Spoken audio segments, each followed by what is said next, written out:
how to add a wish list to your Shopify Dawn theme. So if you're looking to add a wish list to your Shopify store that has a Dawn theme like I have here and many others, then this video is for you. So if we click customize over here, it will take us to the web store editor right now.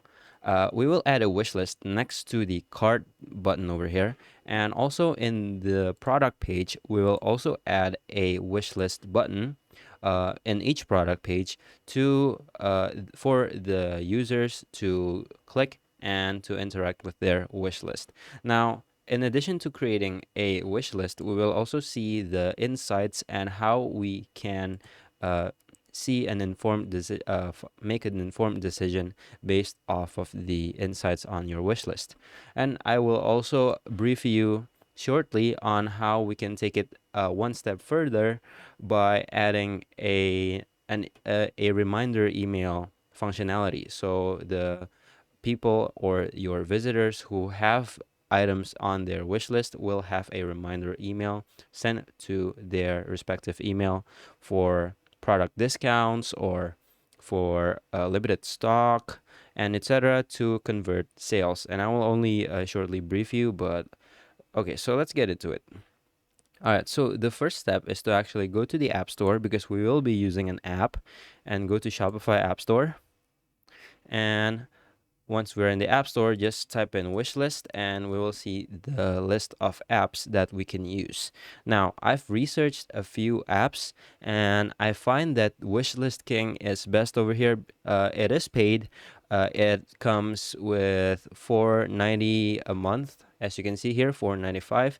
But compared to other platforms and other methods, like for example the method of adding a code and editing your browser, your web store's code, it's the much cheaper option because I see the code packs that is sold on the internet can go from $20 to $30 for the copy of the code that you need to copy manually and to edit in the code editor on the Dawn theme, right?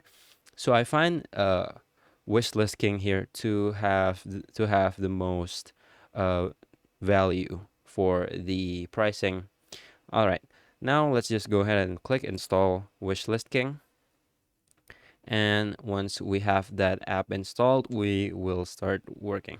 Now, the good thing about Wishlist King, compared to other apps that is similar to this one, is it's built for Shopify, meaning that you don't need to go to another website or that specific app's website to get your wish list configured. It will all be happening inside Shopify because it has built for Shopify, so it has a perfect integration with Shopify. As you can see here, compared to other apps, you might get redirected to their website to configure the app, but it's not the case for Wishlist King. All right, so anyway, now if you see over here, this is your first display. Now you will see the integrations menu over here. Now this is because Wishlist King can facilitate integrations with Klaviyo, Google Analytics, and also Metapixel. Now if you are looking to add a Metapixel, which you should, by the way, there are a video about it in this channel. Otherwise, let's get started.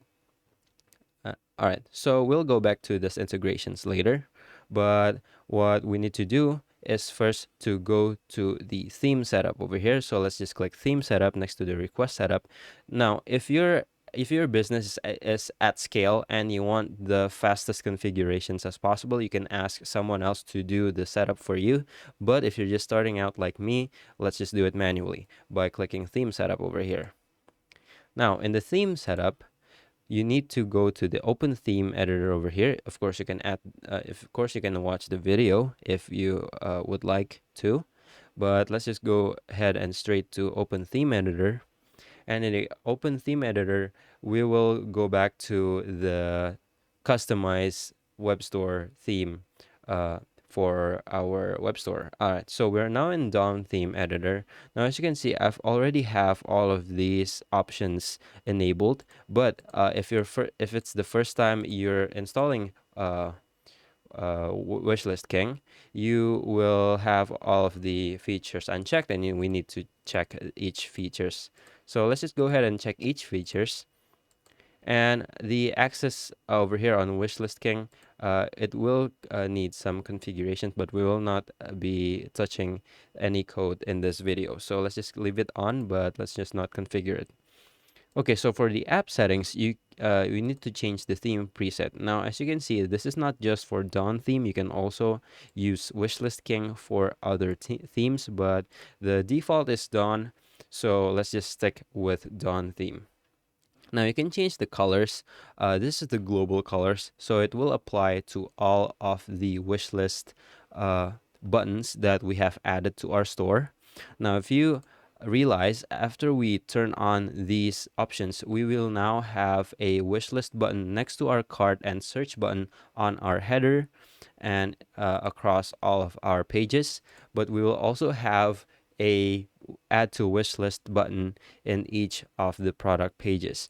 Now, I will show you how we can customize these buttons individually or globally. Now, for globally, you can change the theme by going back to the app embeds over here, and in this, just click app settings, and you can change the colors, the height, the border thickness, and etc.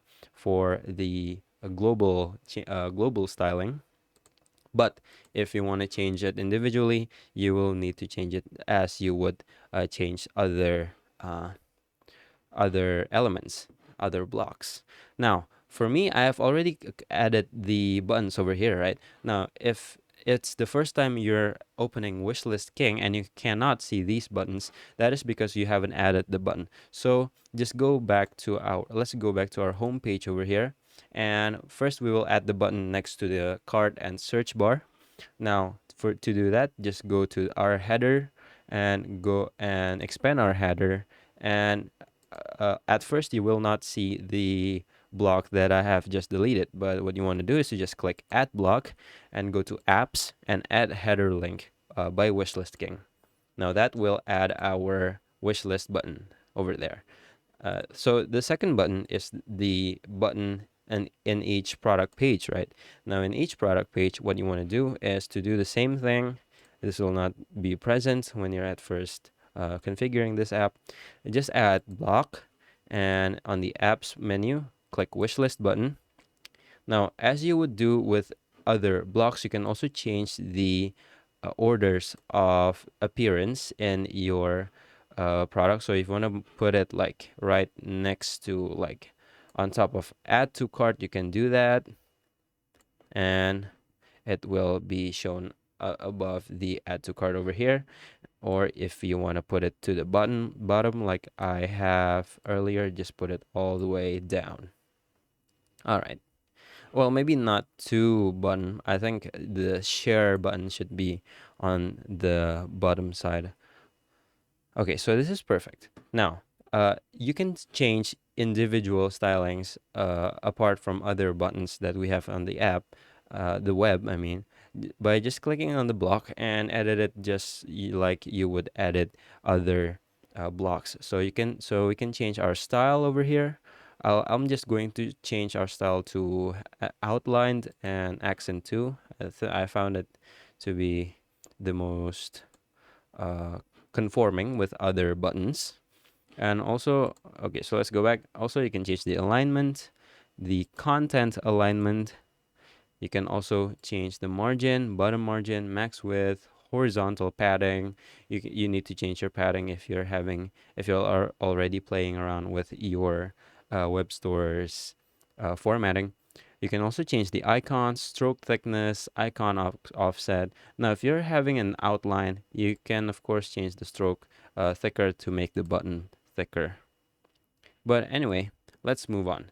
So, now that we have added our wishlist button on the header and the each product page, we are good to go. So that is actually our first step in creating a wish list. Now, secondly, is of course to do the integrations, right? Now, to do the integrations, you do need some knowledge of code, but we will not be covering it for this video. However, I'm just going to show you how you can do it. Now, first, if you have Klaviyo, just go to the Klaviyo documents, and of course, you need to have your Klaviyo subscription going. So you can go to Klaviyo to set up your account and activate your account, and also integrate Klaviyo to Shopify, and from there we can go back to this on-site tracking documents to integrate Klaviyo to Wishlist King. Now you do need to add a few code snippet to the web store, to the web store editor, like edit code. But just to give you a heads up, it will be over here in the online store. And you go to the button next to customize over here and click edit code. And this should be where you want to play with the codes. Okay, so lastly, you will have your analytics. So the analytics tab here is very useful to see which products are added to people's wish list, and a total of wish lists per product. You can see that, and you can also see the total new wish list and the time graph. A very essential analytics for your wish list over here. And in the wish list tab, you can see which guests have a wish list, has added products to their wish list. And from there, you can, of course, extract their email if they are a member, and you can even export them to other file formats. So that is all from me. Thank you.